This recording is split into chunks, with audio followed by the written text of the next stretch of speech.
video I'm going to talk about if statements.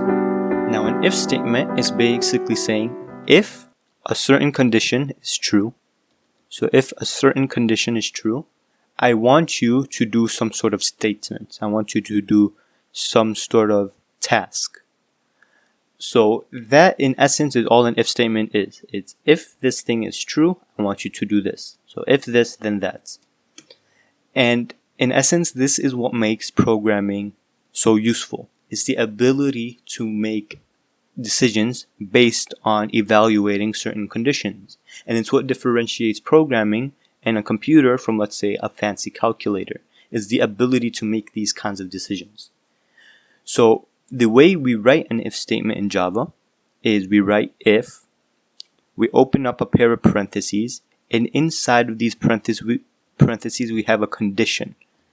And this condition evaluates to true or false. We're going to get into how we write these conditions in just a second. And then after the condition, we have a pair of curly brackets.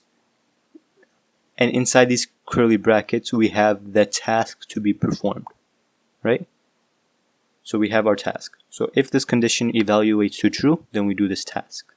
And this condition always has to evaluate to a Boolean value, true or false, right?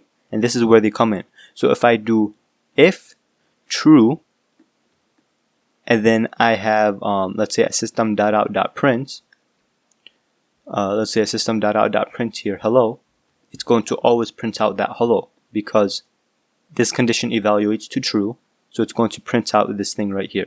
But now on the contrary, if I had this as false, then it's not going to print out this. It's just going to skip it because the condition evaluated to false. So how do we get to writing these conditions? Well, let's say we have two variables. We have int x and int y. And we wanted to check whether or not they are equal. So we would have two variables that we would have declared and initialized as int x and int y. Now these could also be taken in as user input, and you can do conditions with user input, and that starts to become really powerful. Now we want to check if these two are equal. If they're equal, we'll print yes, they are equal. Otherwise, we'll print no, they are not equal. How do we check if two numbers are equal? Well, we use comparison operators. So comparison operators, all they are is basically an operator just like in math. You have equal to, not equal to, greater than, less than, greater than, or equal to, and less than, or equal to. And they take two numbers on both of their sides, and then they will return a Boolean value, right? Whether or not that expression is true or false. So, for example, the equal sign. Now, this is not to be confused with a single equal sign. This is a double equal sign, right? This means equality, right? You're checking for equality. So this is true or false. Whereas a single equal sign is assigning. This is you assigning a value. This is when you're initializing a variable. You want int x to equal to 5. You use a single equal sign. But if you want to check whether two numbers are equal, right, equality, you're checking for the same thing, you use a double equal sign. So for example, 3 double equal sign 2 is going to check if 3 equals 2. It's not equal to 2, so this will give us back false, right? Next up, we have this weird looking thing, and this is not equal to. It's an exclamation mark followed by a single equal sign, and that's equivalent this thing, which is probably something a lot you've seen a lot more. Not equal to. Now, not equal to, if we use the same numbers, 3 and 2, we'll get true this time, because 3 does not equal to. This expression is true, so it's going to give us back true. And then we have these other ones, such as less than. 3 is less than 2. That's false, so this is going to return false. But 3 is greater than or equal to 2 is true, so this would return true. So these are the type of comparison operators we can use to get a true or false value to use in our if statements. So if we go back above, we can do if x equals 8, then we're going to system.out.print equal. Otherwise, we want to print out false, right? Or not equal. So we can put another if statement right? And we can do if x does not equal y. Sorry, that should be y. If x does not equal y. So we can do those two if statements. Let's try it out. So I've already gone and created an if statement class with our public static void main. So let's create two integers, x equals 8 and int y equals 3. Next, let's make an if statement. So if x double equals y, we're going to check for equality. If this is true, then we're going to have a system.out.print equal. Otherwise, we want to print out not equal, right? So if x does not equal, now we're going to put that exclamation mark. We're going to put not equal. Now if I compile and I run this, we'll get not equal because they are not equal. But if we change them to be equal, then we go and we find that it prints out equal. So what the equal sign, double equal sign does is it just looks in memory, takes out that value and compares them. Now let's consider the example we want to compare two strings, right? So remember, when we said we create string, a string is an object. So when we create an object, it doesn't exactly store it in memory. Rather, what it does is it provides a reference, correct? So if we have string str1 and str2 both initialized to Java, in memory, we don't necessarily have the string Java. Remember, we have that certain reference. And there's no guarantee that those references will point to the same object, right? So this one would point to Java, and then this one will point to Java, right? So despite the fact that these two both have the same value, when we use the double equal sign is going to compare this value with this value. It's not going to go to the pointer, it's going to compare the memory addresses, right? And there's no guarantee that those are going to be equal, right? They might be the same, they might not be. So instead of using this double equal sign for objects, we use a dot equals method.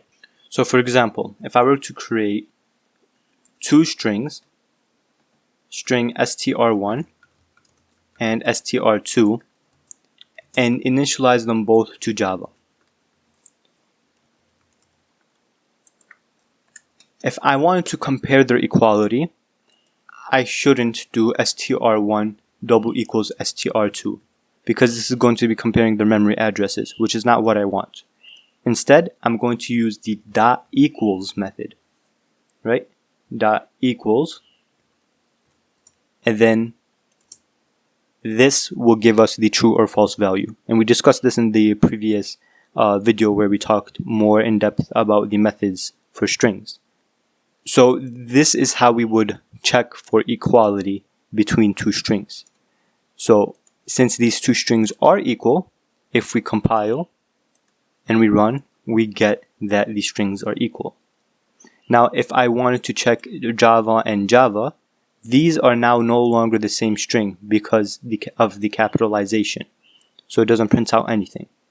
Now if I wanted to print out equals, because I don't care about capitalization, I would use the equals ignore case method in this case. Alright, and then now I will get the message equal.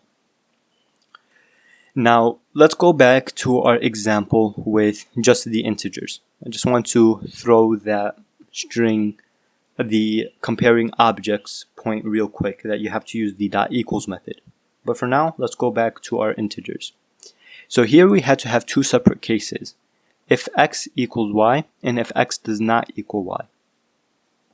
Now, instead of having to create two separate cases for two different things, I can use what's called an else statement, which means instead of having to retype the condition, but like the reverse, so if x equals y, I now have to do an x does not equal y. Instead, what I can do is I can say, if x equals y, do this, else and then I'll just have my brackets, and then I can print something. So what this else statement does is it says if the first if statement was not true, do this, right? So the else is always matched to the nearest unmatched if. So it always looks for the first if before it, and that's what the else refers to. So if x equals y, I want you to do this. Else, otherwise, if x does not equal y, in this case, I want you to print out not equal. So if I compile and I run this, we'll get the exact same results as we did with our other program. It's a lot more readable as well. And this can happen if you have much more complicated conditions, which we'll get to how to make in just a second. But if you have more complicated conditions, having to write a special case for each condition where you can just use else statements, it becomes a lot more useful. Now, let's do another case. Let's have an integer x, just one integer, right? And I want to check if this integer is negative, positive, or 0. So first I'm going to check if x is greater than 0, I'm going to print positive. And if it's not, I'm going to print negative. Now, if we try this program out, we'll see that we get positive and negative, but we don't get the case of 0, right? We don't have 0. And if we try out 0, it prints out negative, but 0 is not negative or positive. So how do I compensate for this edge case? We can use what's called an else if statement. Now, an else if statement will say if the first if the one that came before me is false, I want you to do this, but first check if this is true. So if x is greater than 0, print out positive. Else, otherwise, if this is true, we're going to check if x is less than 0. Else, if x is less than 0, we're going to print out negative. And now this will not print out 0 as negative. It just won't print out anything at all. And here's the great thing about else statements and else if statements is that you can link them up. So you can have if, else if, else if, else if, and finally you can end it off with an else. So finally I can do else print out 0. And the reason I can do this is because I know if it's not positive and it's not negative, then it's 0. And now we finally get our full program where it tells us if it's positive, negative, or 0. Now, the way that if-else statement works is they go in chronological order, which means the first if statement is going to be checked, and if the first if statement is true, it's not going to evaluate the rest of the else if statements. However, if it's false, it's going to go to the next one, and then it's going to evaluate the next one. So it goes down, checking condition by condition, and as soon as one condition is true, it halts the rest of the process. It doesn't check any of the else if statements. However, if I have two if statements next to each other, so if I have an if statement here and an if statement here, right? Both of them are going to evaluate regardless if the previous one was true or false, because these are not else if statements, right? They're not linked to each other. They're separate, right? So this one is going to get checked and this one is going to get checked. Whereas in an if-else statement and an else-if statement, in a block like this, it goes down in chronological order and it halts as soon as one of the conditions evaluates to true. So next, let's say we wanted to try and evaluate two different variables. We want to check if x is greater than 0 and y is greater than 0. How do we do that? Well, one thing we can do is we can have a nested if statement. We can have an if statement within an if statement. And what this will do is first it's going to check if x is greater than 0. and if x is greater than 0, and then it's going to check y is greater than 0. And if both of these are true, because the inner one will only evaluate if the outer one was true to begin with. So if x is greater than 0 and y is greater than 0, then we can say x and y are positive. But there is a better way to do this, and we can use what's called logic operators. Now, a logic operator allows us to compare Boolean values. Now, don't worry about this chart on the right. We'll get to it in just a second. Right now, let's look at the operators. So these are the four main operators. We have the exclusive or, the and the not. Now, all of these except the not, alright, so the first three requires a Boolean value to the left and the Boolean value to the right. So it takes a true or false over here. So it's a true/false on the left and a true/false on the right. Same with this, with the or, a true/false on the right and the true/false on the left. And same with the and. It takes a true/false on both sides. Now the not only takes a true/false on the right. Alright, now what does this do? Well, exclusive or will only return true if exactly one of the sides is true. The or will return true if at least one is true. So exclusive or is exclusively only one can be true for it to return true, whereas or either one can be true or both can be true. Now and only returns true if both of them are true, and not negates, which means it returns the opposite. So if it's true, it returns false, and if it's false, it returns true. This or operator, this symbol is right above it is above the enter key. So it's above the enter key. So in the same place where your backslash is, it's that. It's not the L, it's not an I, it's a line that's above the enter key. It's a weird key that you probably haven't used before, but you'll be using it quite a bit in these programming videos or anytime you want to use these logic operators. So here we have what's called a truth table. This is what we call a truth table, and this allows us to see how these operators work. So let's start with, here we have all the different combinations for two variables to have true and false. So here we have A and B. So A is true and B is true. So A and B is going to be true because both of them are true. Now in this case where we have true and false, A is true but B is false. And the AND operator looks to make sure that both of them are true. So it's going to return false. And the same is the case for the third one. And for the last one, neither is true, so it's going to return false. Both of them are false, it returns false. Now for the OR, A and B are true, right? A is true and B is true. And the OR only checks to make sure at least one is true. So this is going to be true.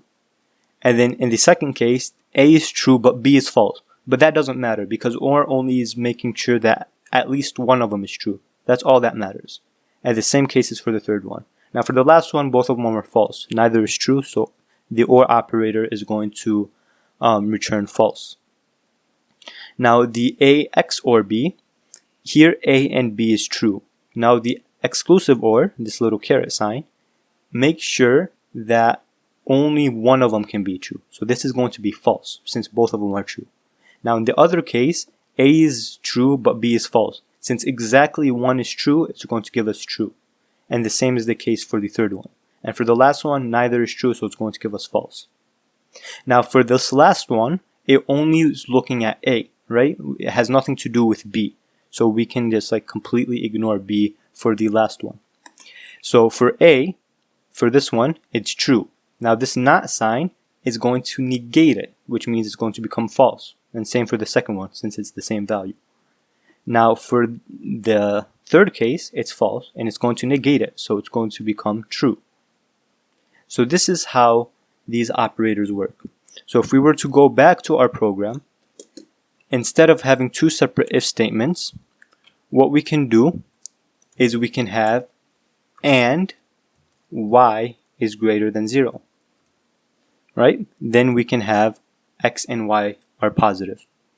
Another thing we can do is make sure x is within a range, right? So let's say we want to make sure x is greater than 0. So we want x to be between 0 and 10 inclusive, right?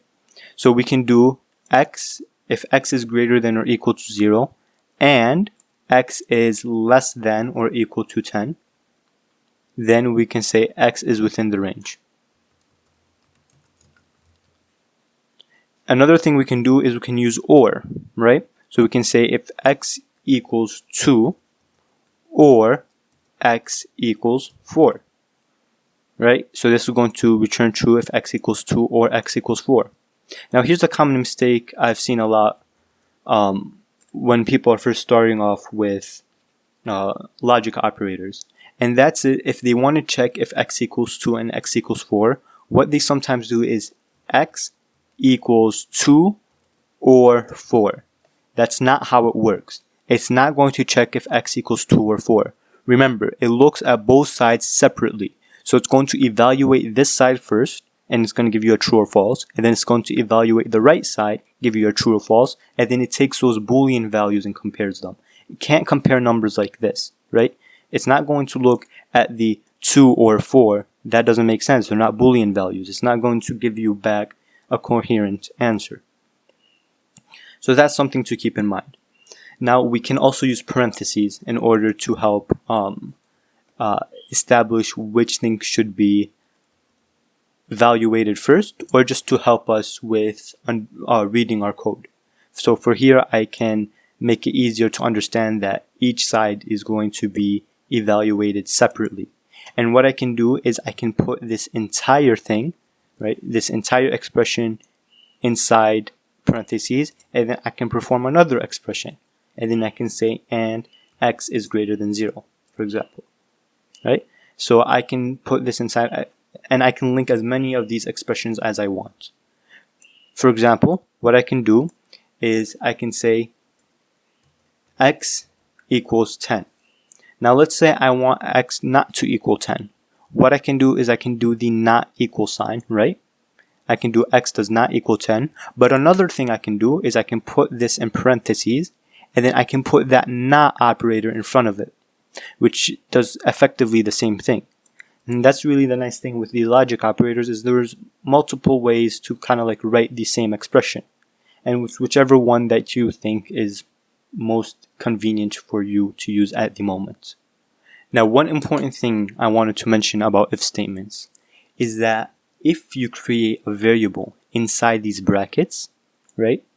So for example, if I create int num equals 10 inside this if statement, then it only exists within these brackets. I cannot access this variable outside these brackets. For example, I cannot now do num equals 11.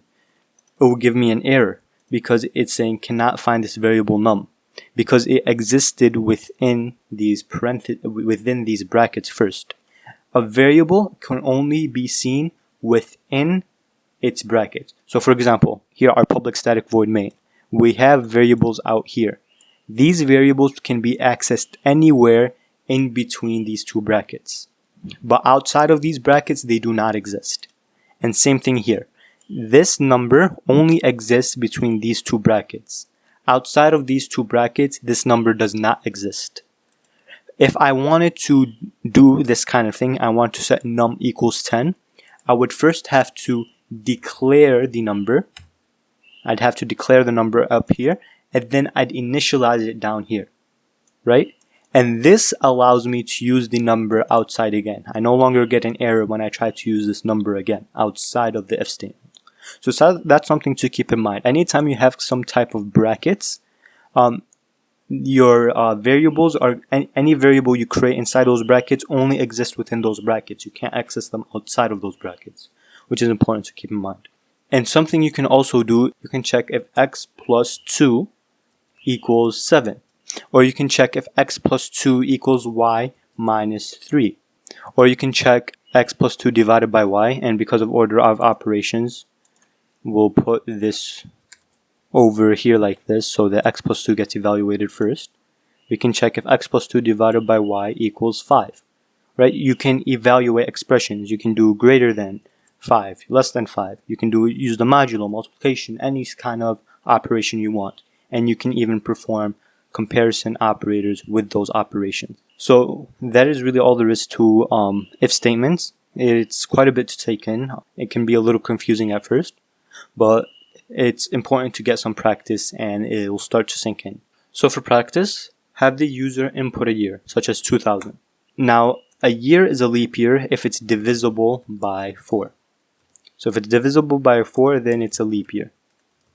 However, if it's also divisible by 100, then it's not a leap year. It's not a leap year. Unless it's also divisible by 400. Then it's a leap year. So that's kind of confusing, but those are the rules for leap years. For example, the year 1900 is divisible by 4, but it's also divisible by 100, so it's not a leap year, and it's not divisible by 400. All right, so 1900 is not a leap year, not a leap year, but 2000 is a leap year, despite the fact that it's divisible by 100. It's also divisible by 400, right? So 2000 is divisible by 400, so it's a leap year. So that's a good way to get some practice with your if statements. For your next program, have a range from like 0 to 10, or 0 to 20, or negative 10 to 10, whatever you decide. And then have the user enter a number. So user enters a number. Let's say I entered the number 8.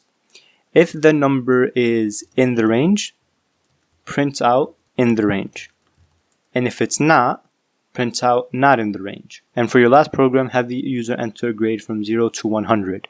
If the grade is not within this range, let's say it's negative or it's 101, print out invalid grade.